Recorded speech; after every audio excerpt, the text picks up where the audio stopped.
Hello, everyone. Thank you for joining us today. We're so glad that you could make it for our session today on Search Engine Optimization 101.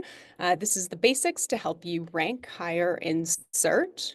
And whether you're tuning in from rural Alberta or in one of our cities, we're so grateful that you could squeeze time in today to join us. We're going to kick things off today, just while we let everybody join the webinar, with a quick poll. So tell us, while you're getting set up, for SEO focus areas, what aspect of SEO are you most interested in? Is it keyword research? Is it on-page optimization? Is it link building? Is it technical SEO? Is it all of the above? Or do you not know what any of those options are? If not, we're going to high level cover them today, so no stress. And we'll share the feedback with you. Thanks for that.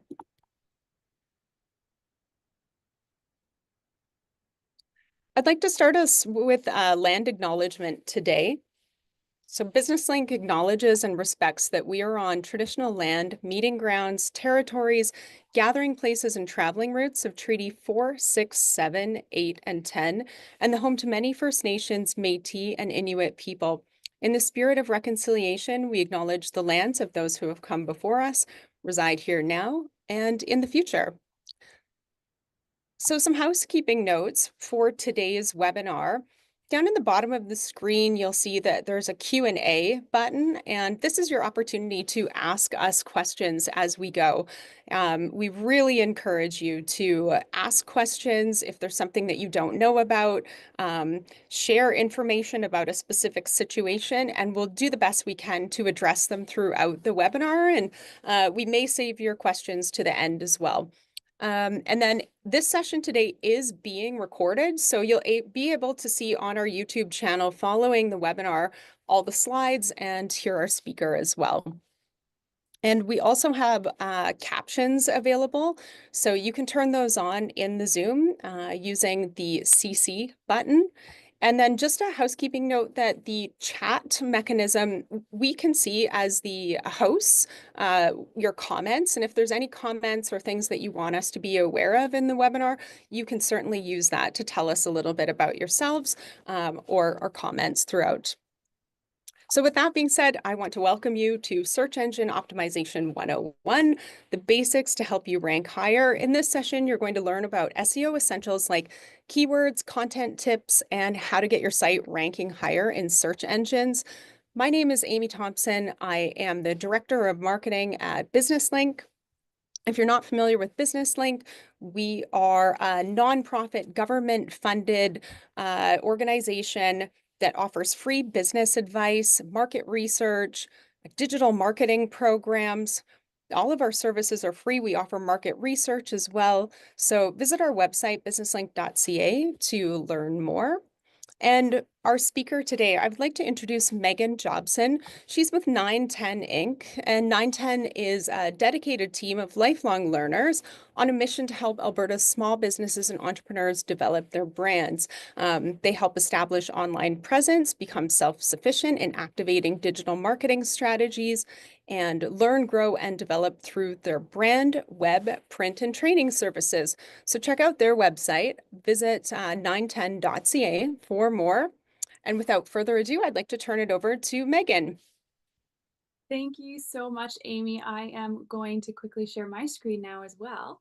But I am thrilled to be here. I have really enjoyed the last year and a half of doing these webinars with BusinessLink and getting to connect with people all across the province and actually into other parts of the world as well, which is really exciting and a very unique opportunity. Today's topic is going to be on search engine optimization, but I'd just like to talk a little bit about 910 as an agency first. Our goal with just kind of anything and everything that we do is putting you as business owners, as marketers, as entrepreneurs into a position where you are fully capable to either activate your own digital marketing or position yourself in a place where you are able to activate other agencies on your behalf to do your digital marketing, website, brand, whatever that may be. Our goal is empowerment, right? Is to develop the skill set of the people in this region.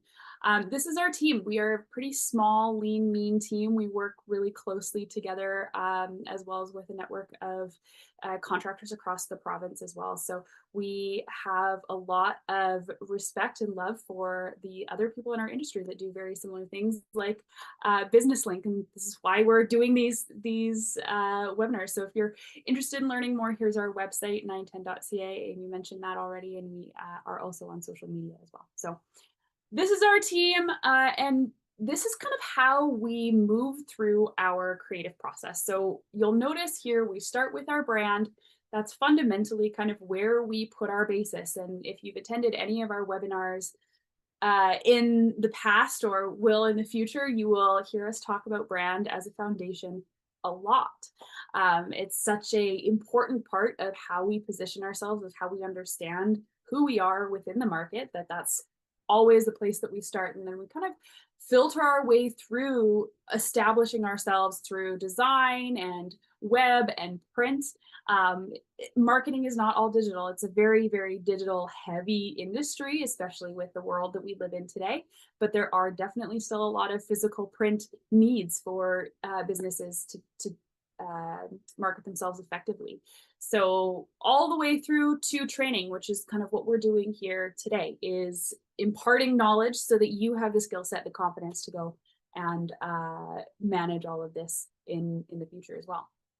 So a little bit about our mission and vision. I won't touch on this too much. Amy did a really great job of describing who we are and why we exist, what our mission around the province is, and really just that our vision is that all of you have the skills and are empowered and enabled to do all of this on your own as well. Okay, so first kind of discussion question, what is SEO? SEO is such a big topic. There's so many different things. So Amy, I'd love to hear from you in your years of experience of working with small businesses, entrepreneurs. What are kind of the common themes of what people expect to hear when it comes to SEO? What do they know about SEO? Yeah, great question, Megan. Certainly there, I think it was Linda on our team that put something in the chat. There can be this mystery shrouded in SEO that, we're not sure exactly what it is, but we know that, and many business owners know that SEO or search engine optimization is the thing that if they get it right, it's going to help you come up in the top spot in search results, whether that be Google or Bing. Yeah, and then I would say in terms of familiarity with some of the techniques and the elements out there, I think a lot of people or some people are familiar with the keyword aspect of SEO and just understanding what keywords are. If not, we're going to cover that and which ones they want to rank higher for. So, for example, in search, Business Link aspires to and wants to rank highly for our branded keyword. When you type Business Link into search, we want to be in that #1 spot. So that would be something we're optimizing our website for. Yeah, absolutely. Search, like you said, we're kind of shrouded in mystery a lot of the time because it's such a technical endeavor, right? There's so many technical pieces of language and skill sets that are really required for excellent long-term search engine optimization. So fundamentally, SEO is really just kind of where you show up on the search engine results page, exactly like what you were saying, Amy. It's understanding how search engines work and how they match search queries to information on the web, right?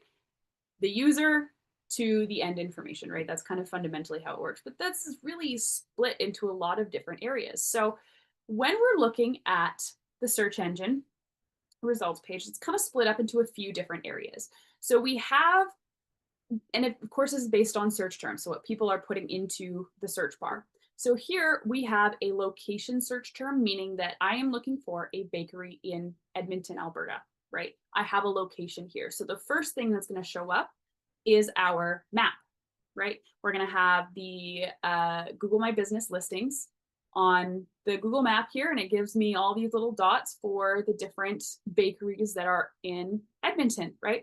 And of course, there's more than 3 bakeries, but these ones are the ones that are ranked the highest in Google My Business. Underneath of there, we have our organic search results. So these are not paid for. These are listings on the web that Google has pulled up as being the best match for this search term underneath of the actual map itself. So there's those. Now, if we don't have a location terms or location keyword, and I just wanted to say maybe I wanted to learn baking, now we have a whole bunch of sponsored search listings, right? So these are a whole bunch of different websites that have paid for spots on the Google search results page based on these keywords, learn baking, right? Maybe I was just looking for a YouTube video, but because I typed in those words, these are the listings that come up. So any platform, social media, Google, Bing, they make money through advertising, right? So when you put money into your advertising budget, into your strategy, you're going to naturally be able to rank higher because of that.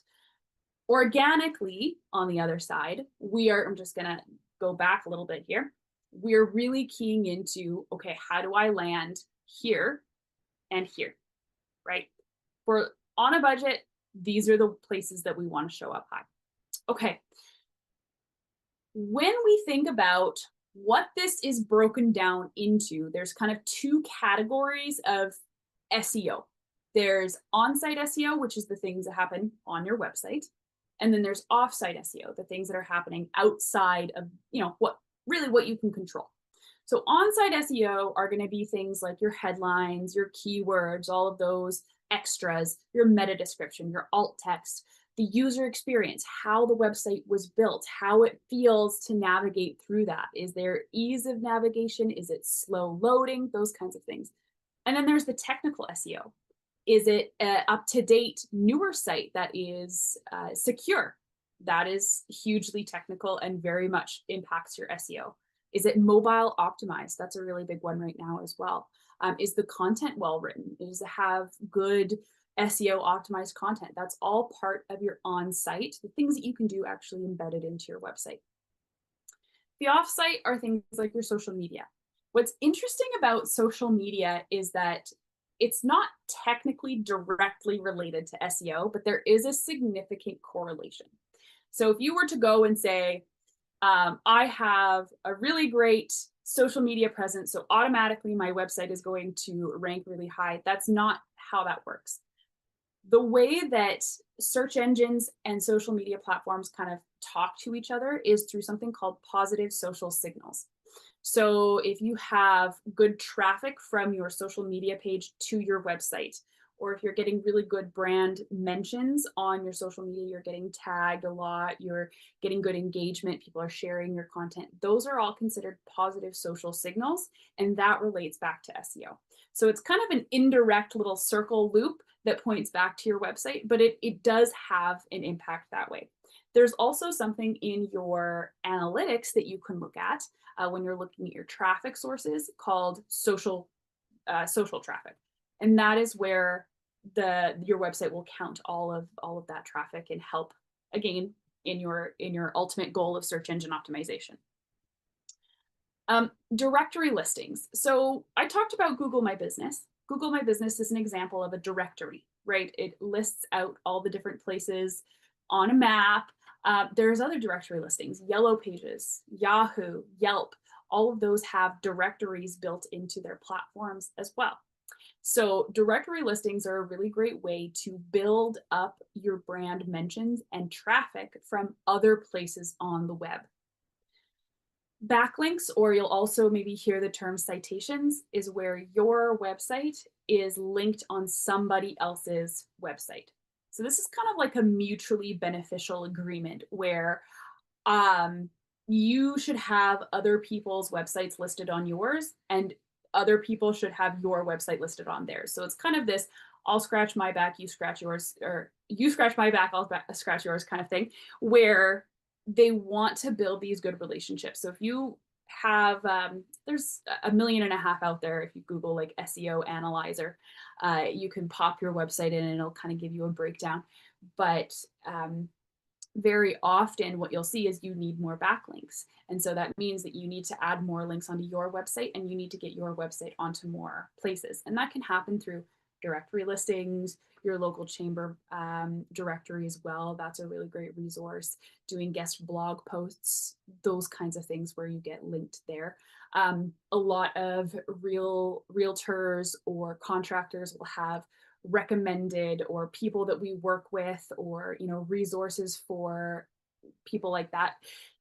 They'll have a directory or a list of different people that they work with regularly in different industries, whether that be contracting, interior design, insurance, legal, that kind of stuff. And that's another opportunity for different industries as well. Somebody asks, please advise, are those directory listings for free or for a fee? It depends. There are paid directory listings out there, but there are also a lot of free ones available as well. Tons available out there. And if you stick around till the end, we actually have a new digital marketing dashboard that we have launched. And part of that dashboard is something called Listing Sync and Citation Builder, where it uses AI tools to automatically build backlinks across the web, as well as update citation listings, or directory listings, sorry, across the web. So that is a huge help. But to your question, there are many, many free options available to you. Yelp, Yahoo, Yellow Pages, all of those are free to use. Google is free to use as well. And there are also paid ones there as well. So you can kind of choose what fits your budget that way. Brand mentions. So we'll get into the next little topic here of how this impacts really your SEO in the long run. But really, brand mentions are when other people are talking about you. That gives you authority and trust within the industry. So that's huge. Amy, any thoughts on this? Anything that you would add to these lists at all? No, I think these are great. Just like simple, tried, tested, and true information here. I feel like this has kind of been the recipe over the last 10, 15 years. Maybe there's different weightings on some of these elements, but I like how you've organized them, Megan, for on-site and off-site. And I think if someone's going to start at home, start on your own page, because that stuff is really easy to do.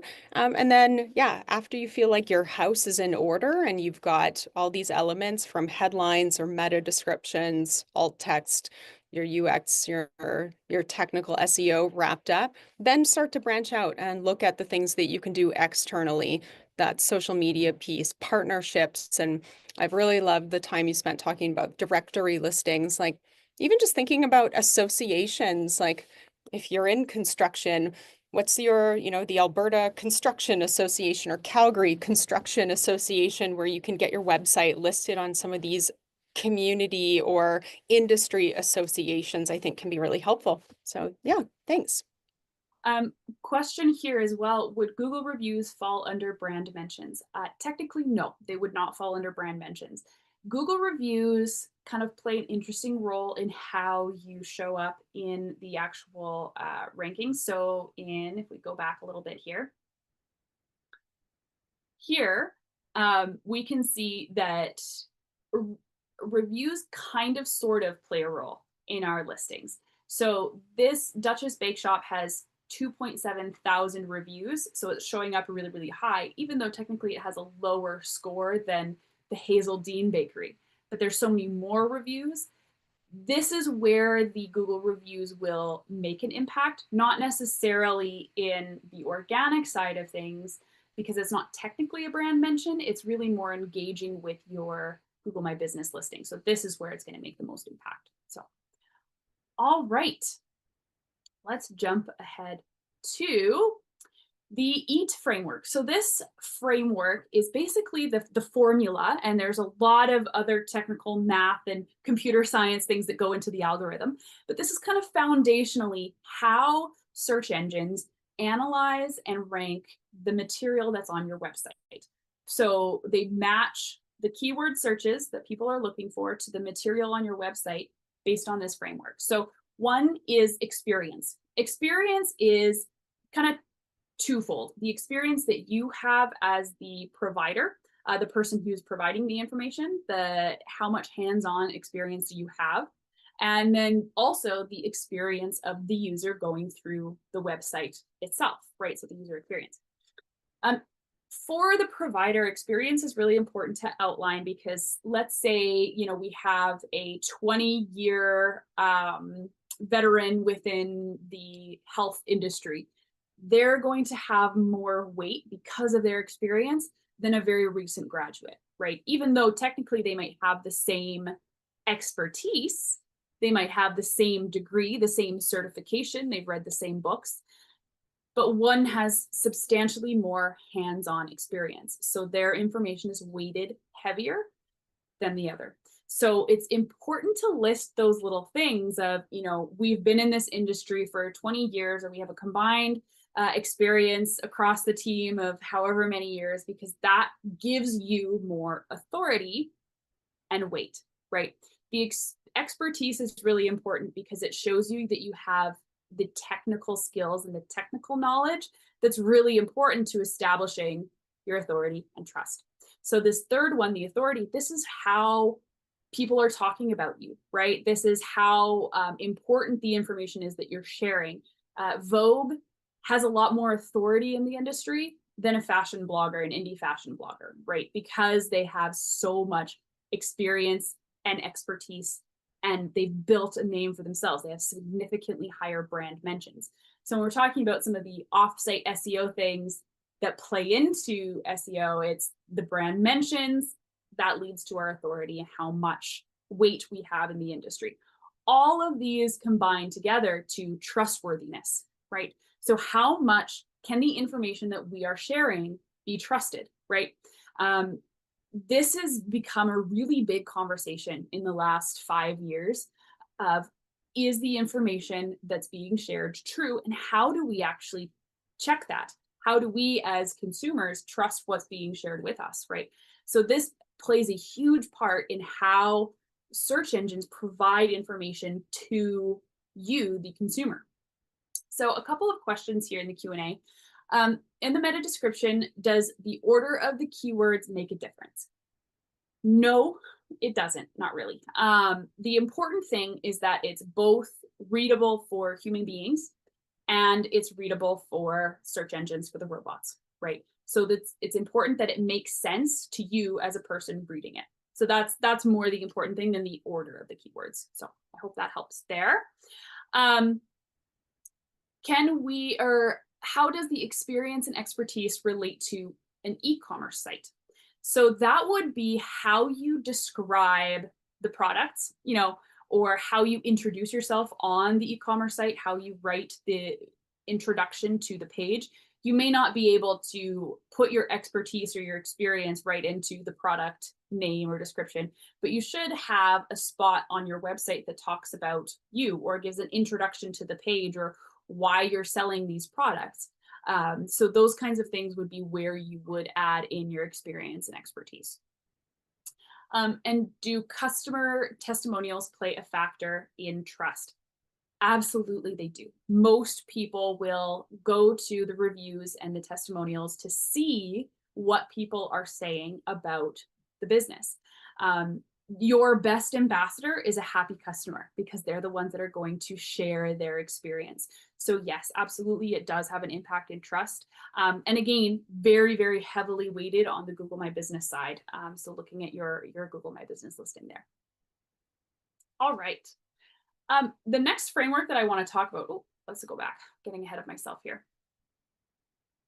There we go. It's called YMYL, and it stands for Your Money, Your Life. This is a newer introduction to the SEO framework, and this was introduced by Google.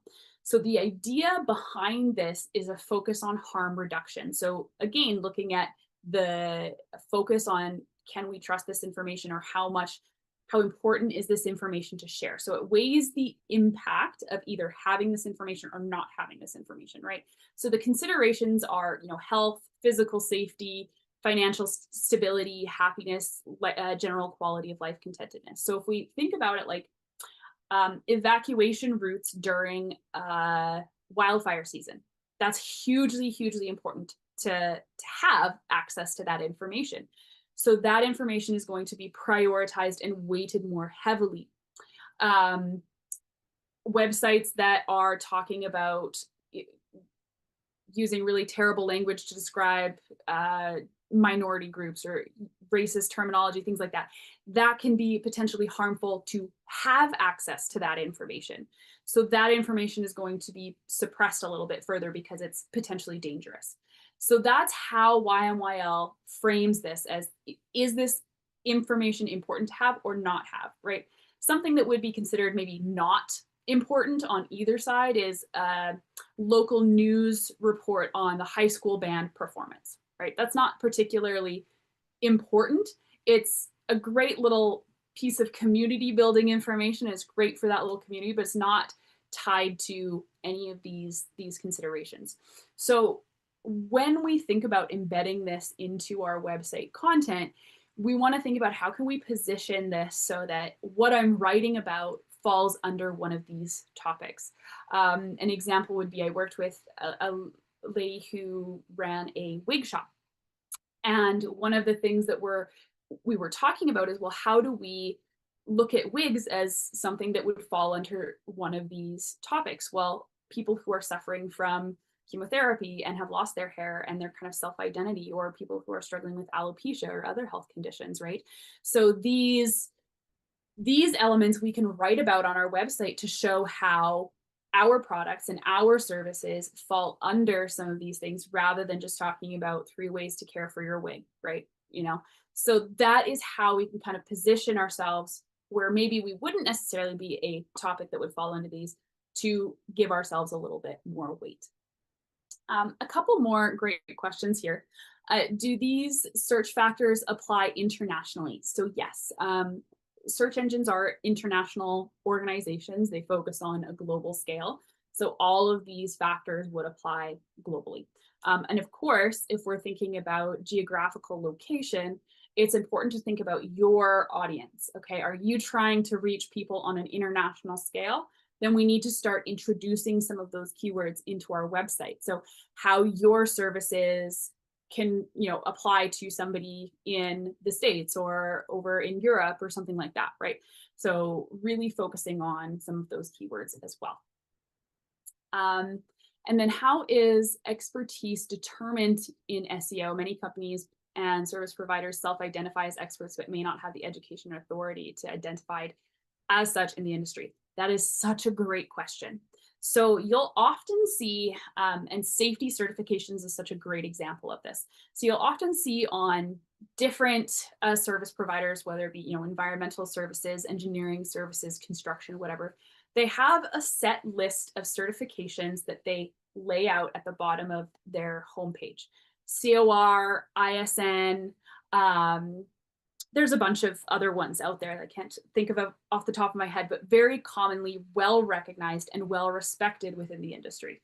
So by saying we are COR certified, we are ISN certified, they are giving themselves that weight. Rather than just saying we are an expert, they have that backing behind them. So when you're thinking about for your own website, wanting to lay out your expertise, give yourself that recognition.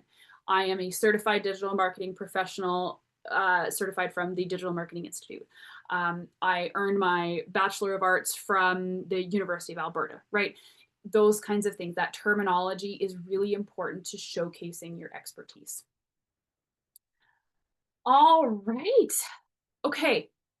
I want to make sure that we get through this because I know I'm talking a lot here.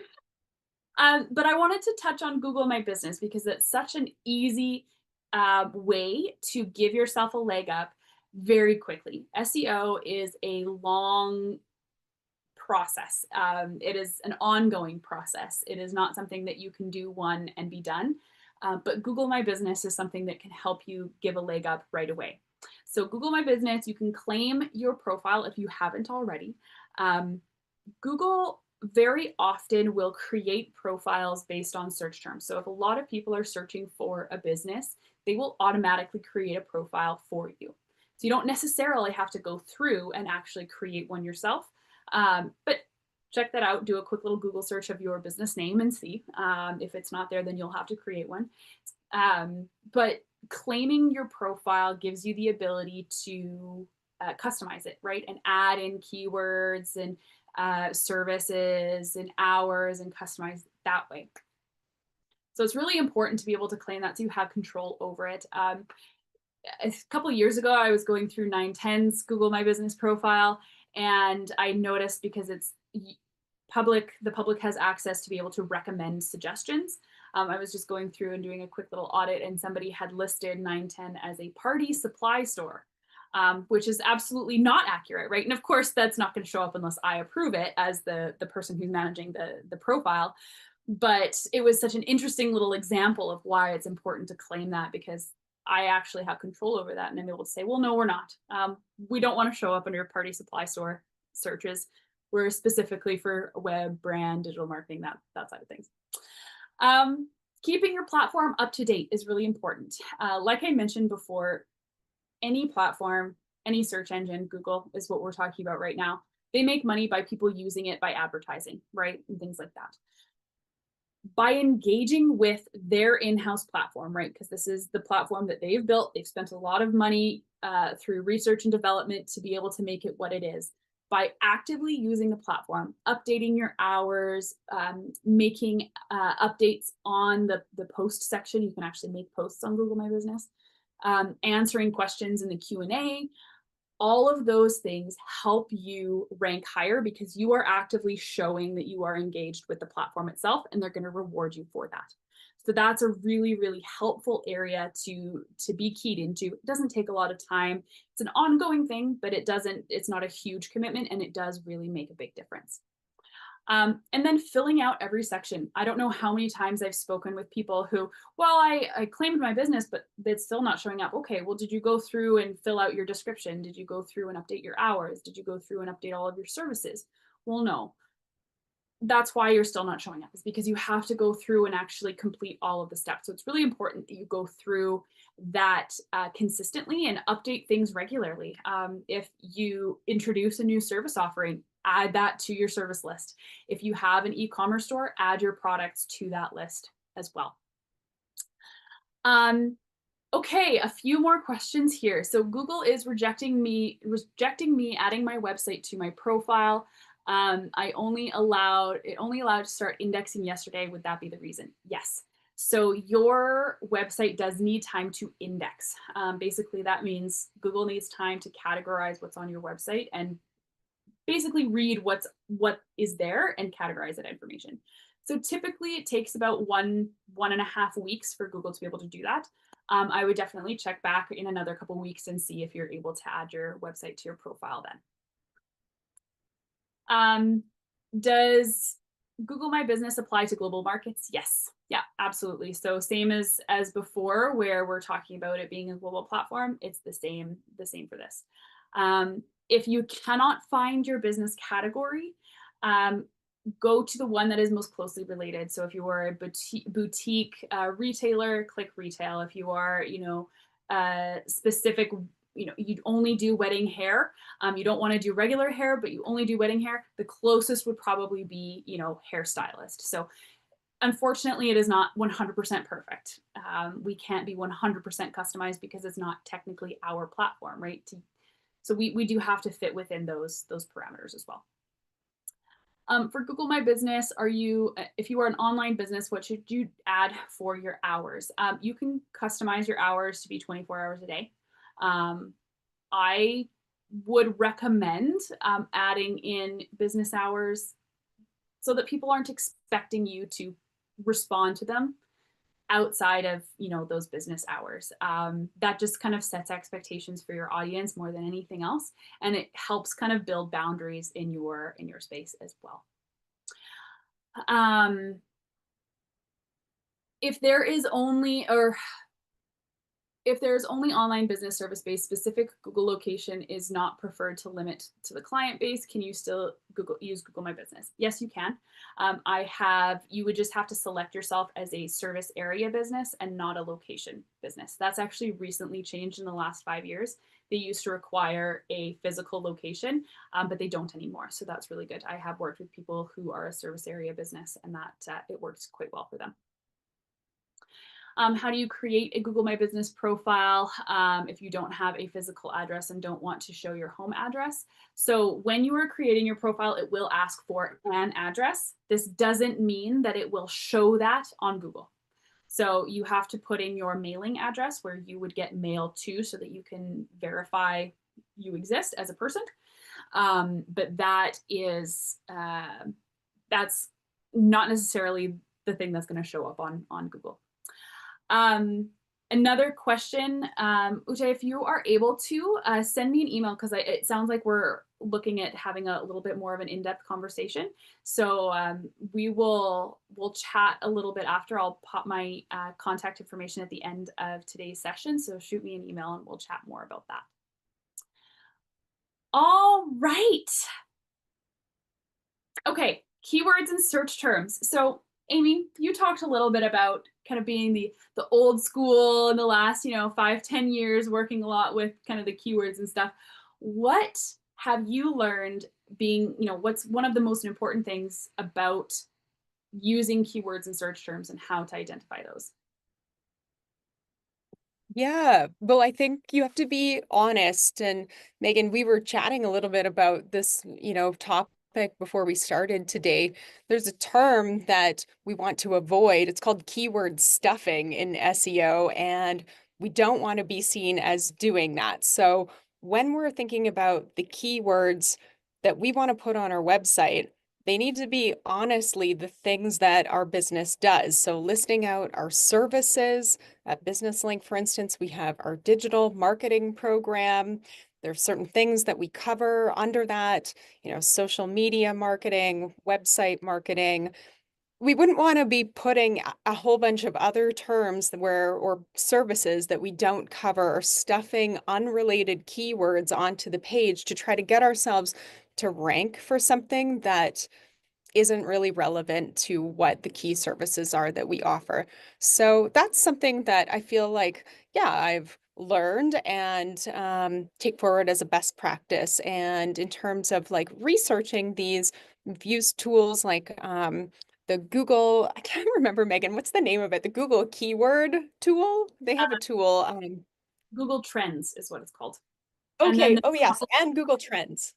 yeah, so there's Search Console and Google Trends. Both of them kind of serve slightly different functions, but are both keyword research tools. Yeah, so both of those have been helpful for keyword planning. Yes, absolutely. So I'm really glad that you brought up keyword stuffing, because something that happens, and we see this in any industry across, is kind of a universal experience. Anytime there's advances in technology, there are creative uses to take advantage of those technological systems, right? And so then there has to be a catch up in kind of best use case scenarios, rules, and regulations around those things. Keywords, SEO is a really great example of that. So as SEO becomes a little bit more of a common understanding, and people are starting to learn a little bit more about search rankings, and these algorithms start kind of taking off, there was something that came into play, keyword stuffing, what Amy was talking about, where people are just jam packing their websites full of irrelevant keywords, meaning that it doesn't match with their services, simply because they want to get as many people onto their website as possible. We now know that that is not the best practice, right? We know that that's not helpful. And in their efforts to provide the most accurate, most reliable information to their customers, search engines like Google have actually dinged that. So if you try doing things like keyword stuffing, where you write an entire paragraph of random keywords and make it the same color as the backgrounds, people can't see it, that gets you dinged and actually suppresses your information. So following those rules does help you in the long run. So just kind of being aware of some of those things is really important. Um, when you start your keyword planning, it's important to think about it in kind of this pyramid of primary, secondary, and tertiary keywords. So our primary keywords are going to be the most important thing. And I'd like you to kind of start thinking about this as you can have a set of keywords for your entire business and a set of keywords for each of your individual service areas as well, because you're going to want to think about these for each of your kind of unique website pages. So a primary keyword, you should have 1 to 2 of these. These are, again, the most important thing. So business link, your most important keyword is your brand keyword, right? For maybe another agency, it would be something different. Our primary keywords are really important that we use our search tools, our term keyword research tools like Trends, like Google Search Console, to be able to identify what the most commonly searched terms are and how we can integrate that in. Our primary search terms are going to be embedded in the title or headline of the page itself. So when we're thinking about our primary search terms for our service areas, right? That's going to, or like our website development, digital marketing, those kinds of things, coaching. Those are the primary keywords for those service areas versus, you know, the business itself, business link, as being that primary keyword. So each section should also have secondary keywords. These are kind of the subsections, right? How we would lay out the different areas within our business or the different subsects within that service area. If we're talking about like an electrician, we would have our corporate or our commercial and our residential, right? And then within those, what are some of the breakdowns for keywords that people might be looking for? Our tertiary are going to be kind of more of the long tail keywords. So if somebody is searching for how to install a light switch at home, that would be considered a long tail keyword. And so you're starting to think about, okay, what are some of the most common things that people are looking for in this category? This is a really great way to think about it because it helps break things down rather than just having a massive list of keywords. It helps you identify what the most important areas are that you should be focusing on. If I know that I want my primary keyword to be business link, I should have that in a lot of places on my website. If it doesn't show up, that's a problem, right? So that's where we start to kind of give ourselves a plan to move forward rather than just saying, well, this is my keyword list, now what, right? So it's really helpful to be able to break it down in this way. But where do you put them? How do you position this? Like, what does this even matter, right? All of this comes back to our brand foundations, right? It's embedded within the communication, how we speak to our audiences. And so if our audiences aren't searching for a particular keyword, there's no point in using it, right? If we want to focus on DIY clients, you know, you're a flooring company maybe, and you want to focus on people who are doing the DIY thing, you're not going to be using a lot of keywords that contractors would maybe be looking for. So that's where we have to think about where maybe they are relevant and maybe they are highly searched for, but are they relevant to our audience? That's the important question, right? So that's how it all kind of ties back to brand, is the relationship between you and your audience and how you communicate with them. So where does this show up on your website? This is where we kind of start blending the technical SEO and your role as maybe not the SEO expert. So there's something called tags, HTML tags, and heading priority. This is really important to understand kind of the jargon, the language in the industry, because otherwise you're not going to be able to be really successful in this. So even if you are hiring an agency to build a new website, but you want to provide your content, how do I lay out my content so that it makes sense and actually shows up right on the page? So under any website builder, you will have something called an HTML tag that assigns priority to a heading. So every page is going to have one H1 heading. This means it is the main priority on the website or on the web page. It's the main heading. It's what the page is about. That's where you would put your primary keyword. Your H2 is going to be a subheading, right? It's going to break down your sections on the page. So that's where we would put our secondary keywords. And then within that, you might have broken down into a few different sections. That's where we would put our H3 headings. So if you want to kind of look at it that way, where it's broken down into the most important versus our secondary and tertiary, second, third, fourth most important things on the page. I was going to pull up the digital marketing program page from Business Link to do a little example, but I don't think we have time to go through it. But definitely take a look at different web pages and see how things are broken down. So if you're writing optimized content and you know that this is the main heading that you want on the page, label it as H1 so that your web developer knows that's the most important piece to go on the website. And when you're looking for an agency to build a website for you, or you're wanting to hire a content writer, these are things that they should be taking into consideration as well. So it's really important. All right. Meta descriptions are, like I had mentioned before, this is really important to be able to optimize where you're showing up on the web page as well, because you control what goes into your meta description. So this is where you would start adding in some more location-based keywords, some keywords, priority keywords from your web page. But it's really important to be able to make it readable for humans as well. Can you leave this blank? Yes, you can.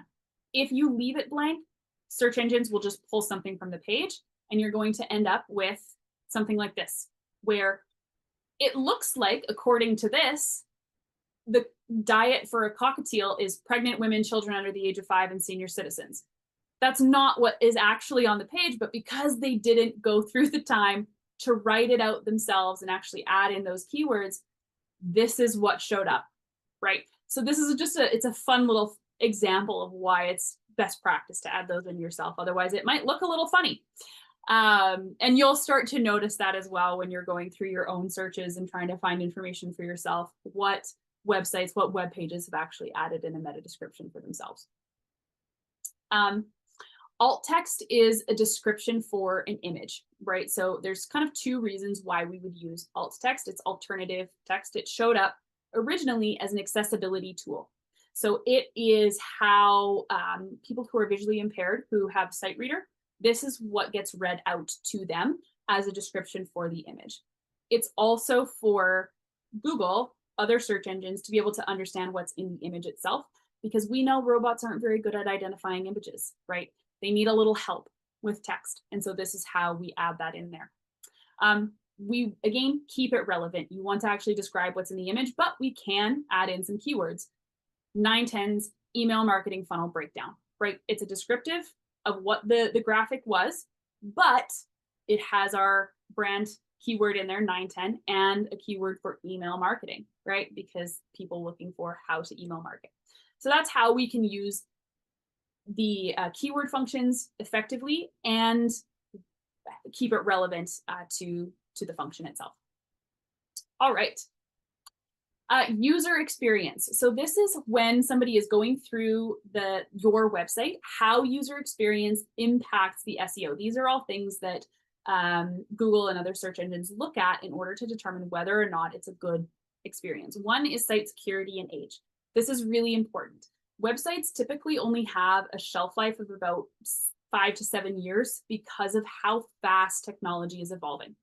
So if you ever have gone onto a website and it's really small text, it doesn't flow really well, and things are kind of blocky and chunky, and it doesn't look modern and new and sleek, that's probably because it's an older website, right?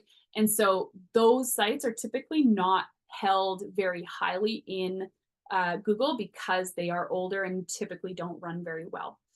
Site security is another thing, right? We know how bad bot attacks can be. We know that if you click on a random link somewhere, you might get a virus on your computer. Site security is part of that.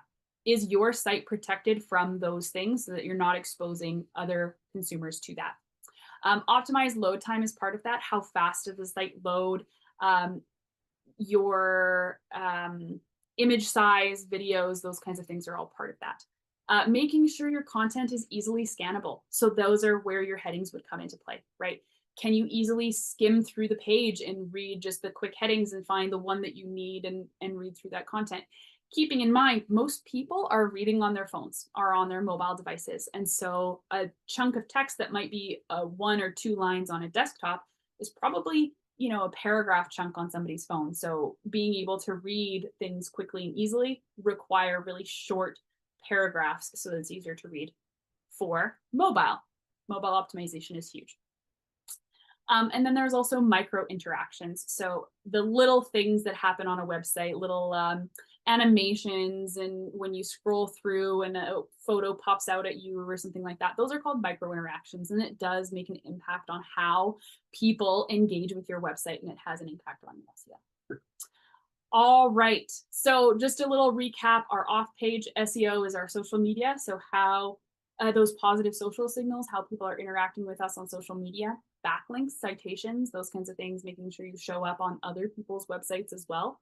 Directory listings would be the same thing, adding your content onto other directories, business pages, those kinds of things.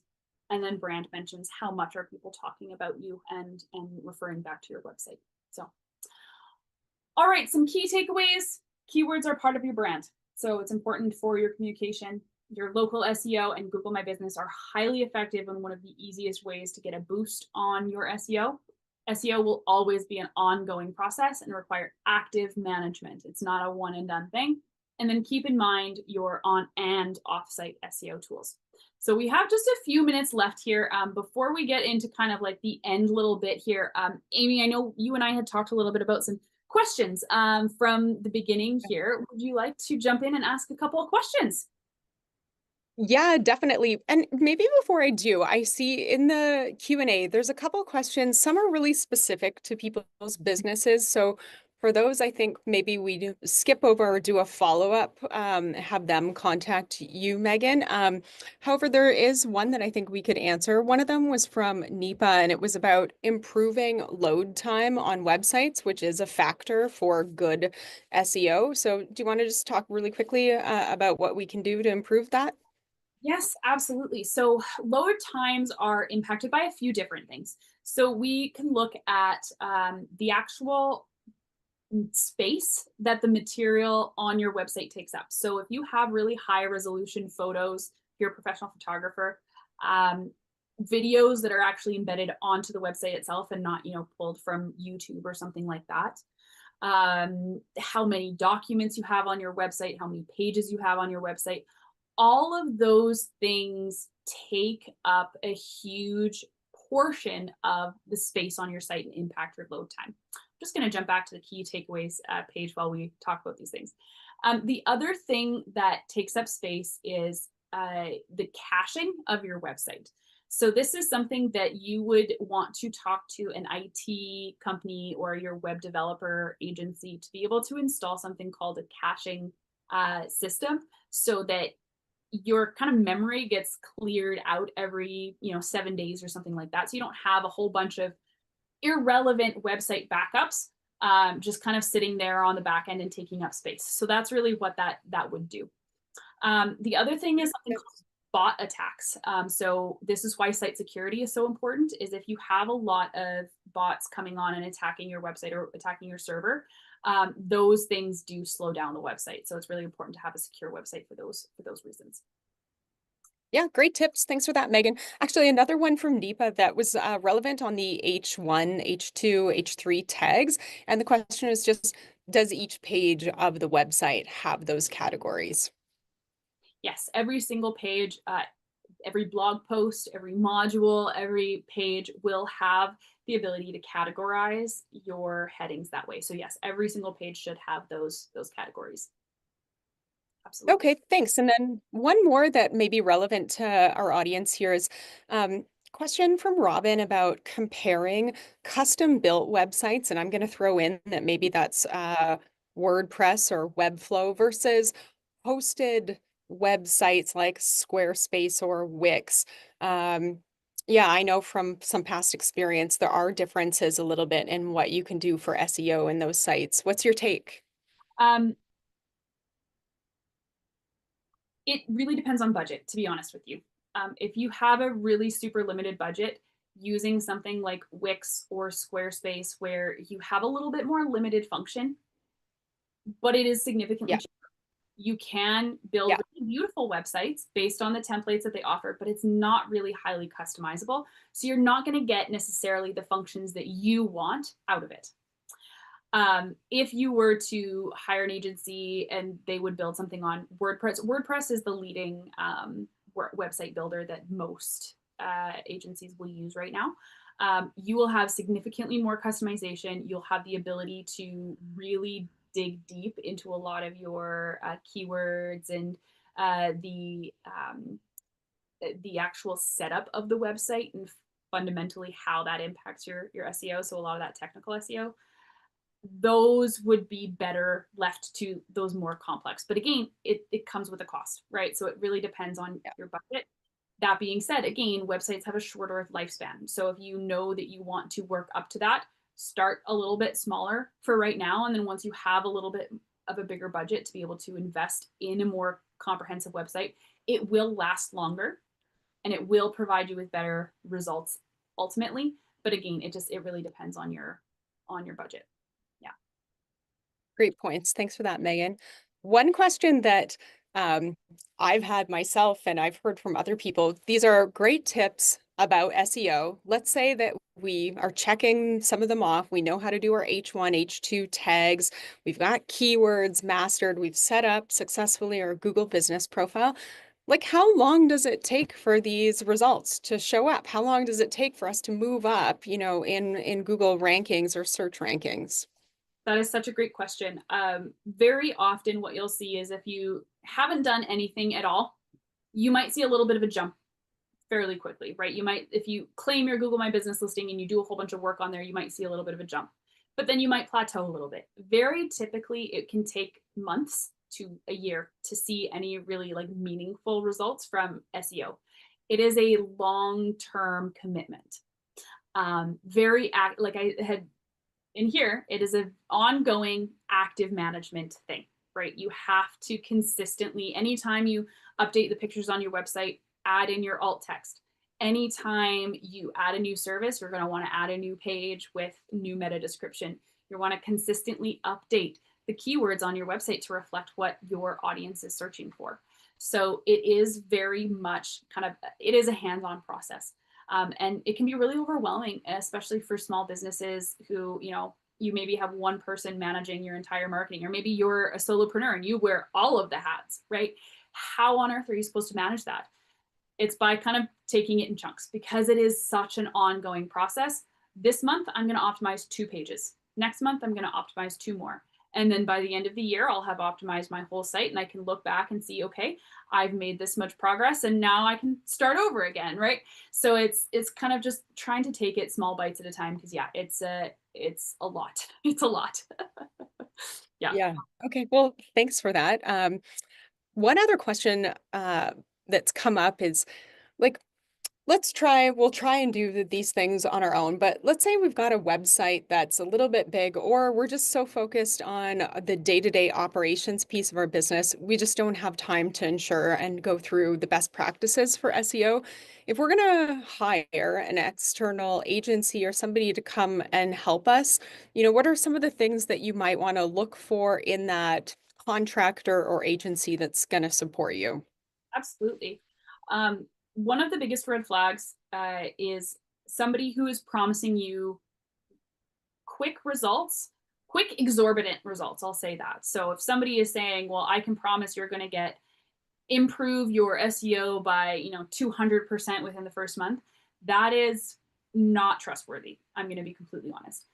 Anytime you are working with an agency, particularly with SEO, you should sit down and have a really honest conversation with them. They should understand all of these things that we were just talking about with the how to optimize your on page versus off page and have a plan for your website particularly, and have them walk through with you your website and say, okay, how are we going to optimize this? And can you show me specifically where you're getting the data from that shows that I'm, ranking 6th versus, 2nd, right? those kinds of things where they should be able to have a really honest conversation with you about that and really dig deep into, okay, well, this is what the industry standard is. Does this reflect how your audience feels about this service, right? These are common search terms in the industry. Does this reflect your services? So those are kind of some of the flags that I would look for. Yeah, thanks for that, Megan. We were saying there's no magic wand when it comes to moving up the rankings in Google search or search. You've got to put in the work. I think, Megan, we're out of time for today. There's a couple of interesting questions here from individuals that are a little bit more specific to their business. So I highly encourage you to get in touch with Megan following the webinar. Thank you so much for your time today, Megan. Is there anything that you want to add before we wrap up here? Yes, I dropped my email address in the chat there. So it is megan@910.ca. I would love to have a conversation with any and all of you about what SEO questions you have. I just mentioned at the beginning of the presentation, we also have launched a brand new software that is geared towards small, medium businesses, kind of combining a lot of technologies that are very, very expensive. So a lot of SEO tools and managing your keyword research and citations and listings and all of that kind of stuff. So if you're interested in learning a little bit more about that, visit our website. You can reach out to me directly as well and book a demo for that platform. But I'll leave that there. And I'm really excited to chat with all of you more. Perfect. Well, thank you so much for that, Megan. Really enjoyed all the information that you shared with us today. And also, thank you to everybody else for tuning in and for your really thoughtful comments and questions throughout. We really appreciate it. By all means, feel free to scan that QR code if you want to subscribe to our Business Link newsletter and stay up to date on our resources and upcoming webinars. And this recording today, it will be sent out following the webinar. And we hope to see you soon on the next one. So thank you, everybody, and have a great afternoon. We'll talk to you soon. Take Take care, care. everyone.